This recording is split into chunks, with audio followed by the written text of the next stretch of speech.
11 octobre 2019, une mère de famille qui accompagne une sortie scolaire au Conseil régional de Bourgogne-Franche-Comté subit les foudres de Julien Audoul, président du groupe Rassemblement national.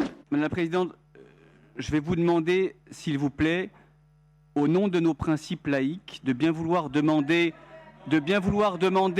à l'accompagnatrice qui vient de rentrer dans cette salle de bien vouloir retirer son voile islamique, s'il vous plaît. Une semaine plus tard, dans l'émission C'est à vous sur France 5, Alain Finkielkraut juge que les femmes portant le foulard islamiste sur notre sol, quand bien même elles auraient la nationalité française, représentent la non-France. Le hijab, ce n'est pas la France.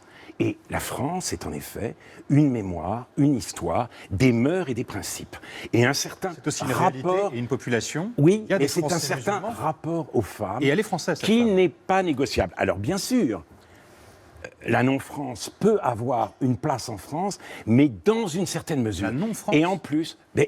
il est normal de dire que notre société, la France, pour ce qu'elle représente, y est hostile, et c'est une invitation faite aux musulmans de s'interroger sur ce qu'est, en islam, le rapport à la femme. Finkielkraut, invité pour promouvoir à la première personne son dernier livre, donne en effet une série de définitions subjectives. La France est d'abord saisie par contraste avec ce qui ne serait pas elle.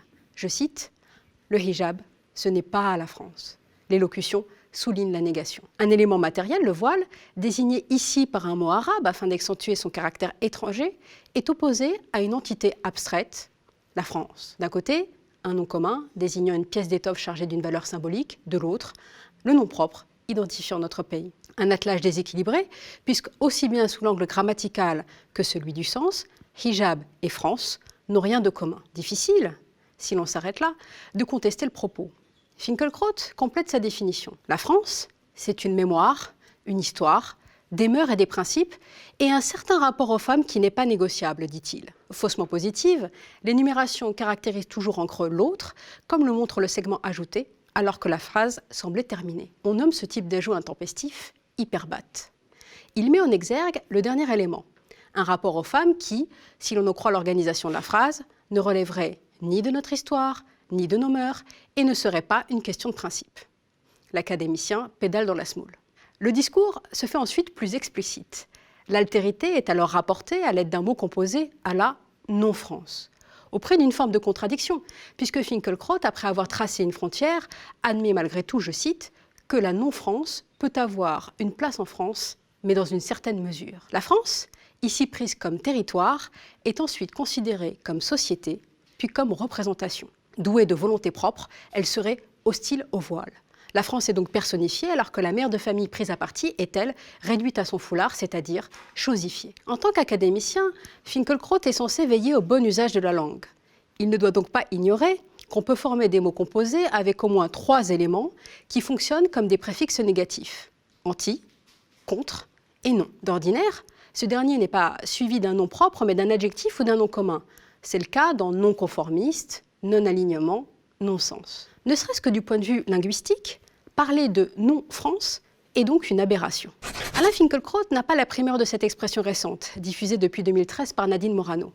L'ancienne ministre de Sarkozy associait les zones de non-droit à des zones de non-France, localisées selon elle dans les quartiers où on a laissé s'installer des populations étrangères en trop grand nombre. Ce mode de stigmatisation géographique et sociale, qui confond la France avec le contrôle de l'État, a depuis alimenté la création d'étiquettes ethnicisantes. Il y a quelques jours, un twitto a ainsi fait de Yacine Bellatar un non-France, l'excluant de la communauté nationale alors qu'il est né et a grandi dans l'Hexagone. Une antonomase qui signifie que l'observateur le considère non-français ou, comme on le disait jadis, anti-français. Non-France et anti-France sont d'ailleurs indifféremment utilisés de nos jours pour désigner ceux qui n'adhéreraient pas à un ensemble de symboles, de valeurs ou d'idées rattachées à la France. Par le passé, anti-France désignait à la fois l'hostilité des autres pays au nôtre et une opposition interne à la France dans ses colonies ou les territoires où son influence culturelle s'est manifestée. Canada, Belgique, Indochine, Algérie. On taxait d'anti-France soit des opposants extérieurs, soit ce qu'on nommait alors l'étranger de l'intérieur. Les nationalistes ont beaucoup évoqué l'anti-France pendant l'affaire Dreyfus, sous le Front populaire, le régime de Vichy, à l'occasion des guerres coloniales et dans les années Poujade. Cette expression soutenait la théorie du complot, car elle permettait d'incarner un adversaire aux 1000 visages. Protestants, juifs, francs-maçons, libertaires, communistes, pacifistes, détracteurs de la torture et partisans du FLN. Émile Zola, Léon Blum, Pierre Mendès France et Charles de Gaulle en ont fait les frais. L'insulte est réversible. Les adversaires se la renvoient encore aujourd'hui. Lors de la dernière campagne présidentielle, Emmanuel Macron l'a ainsi appliqué au Front National.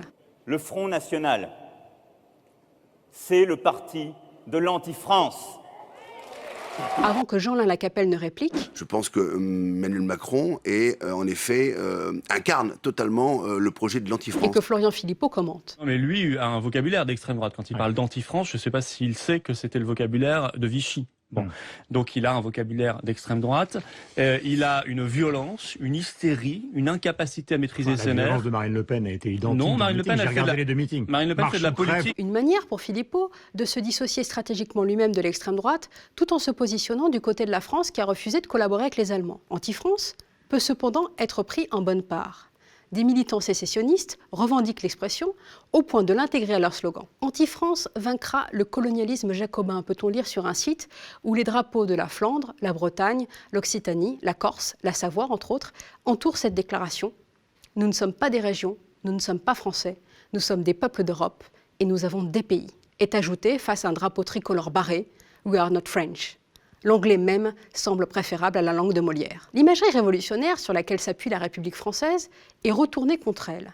Les sécessionnistes se présentent comme de nouveaux révolutionnaires en lutte contre une centralisation oppressive et prêts à décapiter le coq gaulois comme les jacobins qui ont jadis favorisé la centralisation ont décapité leurs adversaires. Par ailleurs, certains monarchistes réactivent un mot d'ordre de l'action française. République veut dire anti-France. La République prend pour l'occasion les traits d'un jeune à casquette qui pisse sur une carte du pays depuis une urne électorale. Le même groupe détourne la figure de Super Dupont, personnage humoristique créé en 1972 par Loeb et Gottlieb pour Fluide Glacial. Super Dupont, oh Super Dupont, quelle est ton idéal? La France! Qu'est-ce qui n'a pas d'égal? La France! Qu'est-ce qui fait ton régal? La France! La France, la France, la France! Super Dupont, héros parodique, qui imputait tous les maux aux étrangers, devient chez les monarchistes Super Ducon, un partisan de la République. C'est désormais lui, l'ennemi. Et si le véritable ennemi, c'était la connerie?